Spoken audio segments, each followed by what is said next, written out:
Good morning and welcome to another episode of Coconut Oil, Stardust, and Dope Vibes. This is your fairy godmother, Tamara Angela. We are now in season 5 of the podcast, and I really love that for us. Just moving along, I'm gonna keep giving you guys, psychic downloads and bonus episodes. We're going to have some conversation coming up with my other mental health professionals and colleagues. And we are going to keep going with the Sunday moment, which is where we are today. Today's Sunday moment, I'm calling it the unpopular opinion. That is, oh gosh, it's everywhere. And it's become a mode of teaching. And it's interesting to me. I saw this post. I was up way too late last night. Should have been asleep. I don't know why I couldn't sleep all the way. Dreams are super active and, yada, yada, yada. And so I was up and I saw this post, and basically the original poster, I guess, had posted on their Instagram page somewhere, and it had to do with, and I'm not quoting it exactly, but it had to do with the person saying that, what she doesn't really believe that everybody has this purpose that they're supposed to live out, that she believes that, the purpose, like, what if there is no purpose? What if you're just supposed to wander aimlessly and learn new things? And I was like, so that would be your purpose, to be free, to be fluid. So we'll talk about what that actually means to, with what I saw. But it was just interesting because it's like, oh, I see this thing and I'm going to teach against it. But then what happens is you never actually really teach anything. You just dispute and you just become contrary. With that specific post, I went and I actually looked at the comments and everything. And there were some people who were just like, no, like, that is your purpose, to go out there and just kind of be like that. Other people will look at that and be more free moving and more fluid, and that will help them some way, somehow in life. And then it was interesting because there were a couple men who were like, well, they found it interesting that women leaned more towards having an understanding of purpose, and men were just like, yeah, men kind of agreed with the original poster, who happened to be a woman. And so it was food for thought for me. I wasn't necessarily like, oh no, it's whatever. People have whatever. They govern their lives however they want to govern themselves due to their own personal code. But I found it interesting because I'm like, are you saying this because you don't know your purpose? Are you saying this to consciously be contrary and get likes and attention? Are you saying this because you're untapped potential and you know what your purpose is, but you're afraid of it? And it was interesting to me because, of course, there are many people who were just like, oh yeah, I really flow with this. I really rock with this. And there were some people that was like, nah, like, you're saying this one thing, but you're actually talking about like living in your purpose. And it made me just think. I was just like, I mean, we can talk about that within it of itself as a, as a Sunday moment. But the point to me was that there are people who will look at something and purposely deconstruct it in a way that it comes back around full circle to what the original concept is anyway. But they don't realize that that's what they did. Like, she's saying, oh no, I'm not living my purpose, but you actually are, because you've structured yourself and said, this is what I'm going to do. And that's a high part of your purpose, is understanding, like, this is my focal point. This is how I'm going to do it. So you inadvertently did the thing that you set out to be contrary against. And then sometimes I think people are just agitators, and not agitators in the true sense of how it's, I believe, supposed to work. You have people who are agitators and disruptors, and their job is to basically critically think and kind of come along and say, did you look at that? Did you really pay attention to that? And that can be uncomfortable for so many, because groupthink, because this whole push for everybody to do everything exactly the same in order for it to be a thing. And so agitators and disruptors come along, and it can be difficult for people to, I'll say, digest them and digest the information that they put forth. And then you have sometimes people who are like, they're not necessarily agitators or disruptors in the form of that being purposeful. They're just being vexing on purpose because, oh yeah, this gets me attention. This gets me likes, that kind of thing. Now, it's all, when we look at it, behavioral wise, I mean, it's negative attention seeking. It's like, I'll take the attention any way that I get it, right?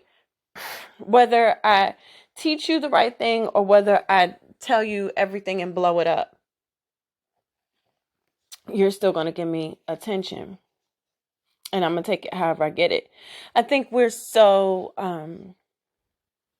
like I say, we kind of live like we live life as these antenna, and we're just like these raw nerve endings all the time. And so we are receptive to things that pinch us and that nick us and that just like have us going, ow, ow, ow, like all the time. Like, that's the only way we've learned how to live.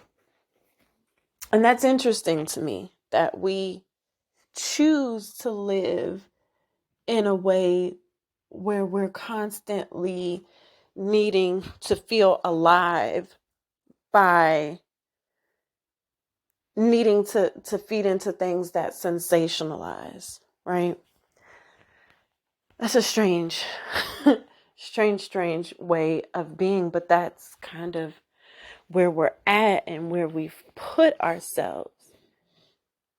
And so we are in this space where people will post like unpopular opinion. And there are things that are trends online anyway. But when you see that, it's like unpopular opinion, you already know somebody's going to go against the grain, right? They're going to go against what we know. And here's the clue. Here's the key.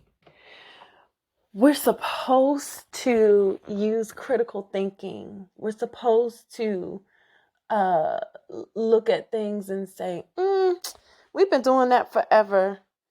Does that really work? And there's no problem with questioning things. I actually just did it on my page the other day. I was listening to my Bible app, and one of the things was on Genesis, and I'm listening to them talking. I'm like, wait a minute. They're talking about Noah in this ark, and I'm like, this kind of don't make any sense with critical thinking. Obviously, either this is just the story or there's pieces missing. I don't know. But I'm like, just nobody else was not evil. It's just Noah's family. Like, that's it. Like, he didn't have like a righteous neighbor. Like, just nobody. Just this one family. That's strange to me. You know,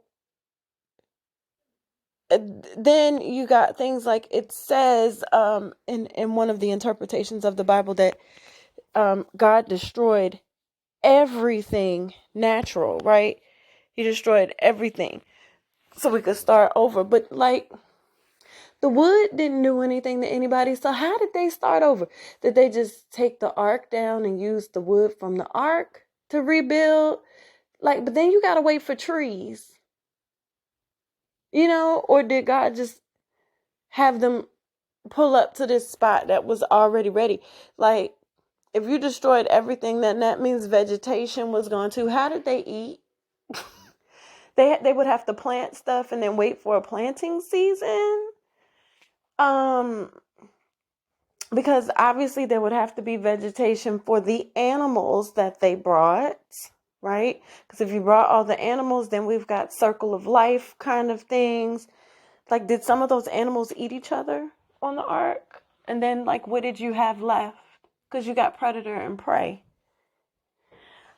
I don't know. That was just critical thinking. I was just like, wait, let's think about some of this, in this way. And obviously miracles defy scientific things. We understand that. But it was just interesting to me. But it wasn't like, what I see with folks who are like purposely contrary. It's like sometimes people do that, and then where's the actual teaching? We get so involved in talking about what we shouldn't do. Don't do this. Don't live this way. Don't eat this. Avoid this. Don't date people like this. Well, what should I eat? What should I do instead of avoiding something? Who should I date? What does that actually look like? Who should I talk to? Those conversations come last, and it's like, what if we actually taught from that perspective versus what you shouldn't do? Like, talking about that first.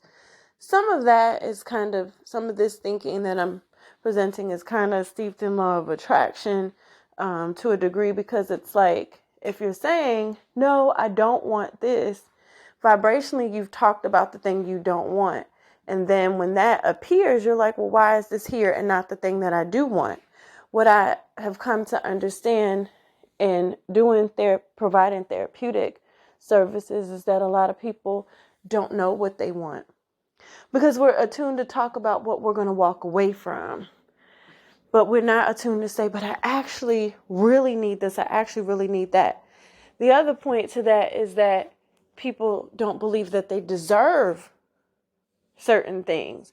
And so they talk about all the pain that they've gone through, but they don't talk about, I actually deserve this, because most people don't have the insight as to who they are, right? And what they actually need. And then when they start to gain that insight, there's like guilt.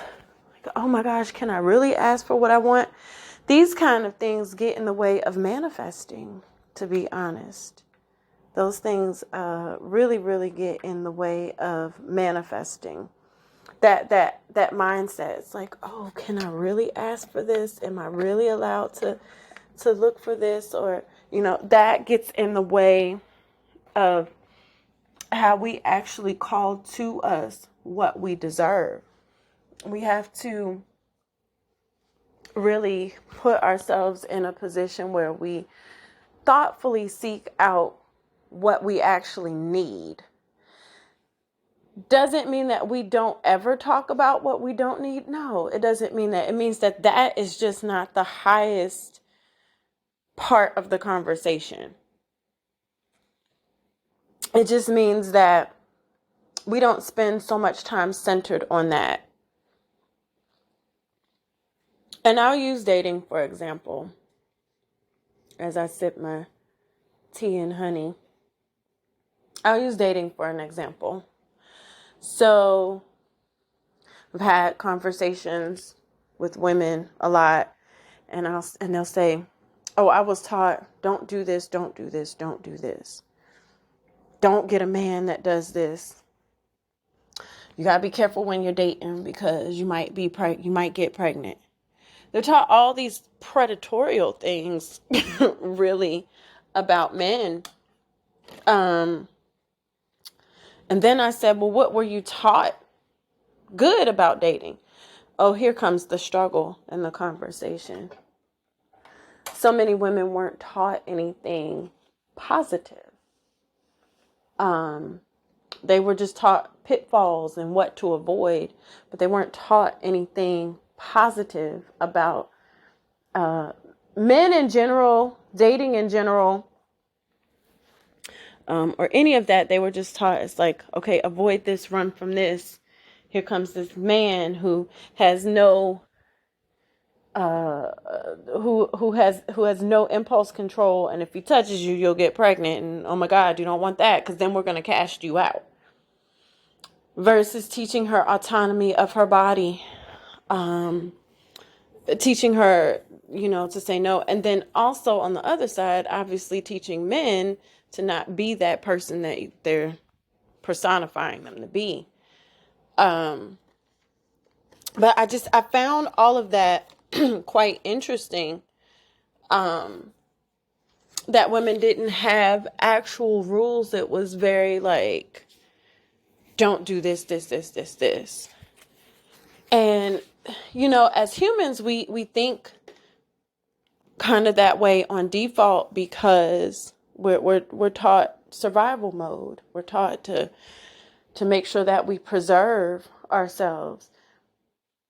Therefore, we are always talking unpopular opinion based on, to me, a sense of survival mode. Well, don't do this. Or I've seen this. Don't do this. Okay, well, what are you supposed to do? Sometimes it's a way, I think it's being presented in the trend sense as a way of a person presenting their critical thinking. But to me, I'm like, why don't you just present the new thing? Like, here's what I've learned. You can dispute the old thing. You know what I mean? You can dispute it.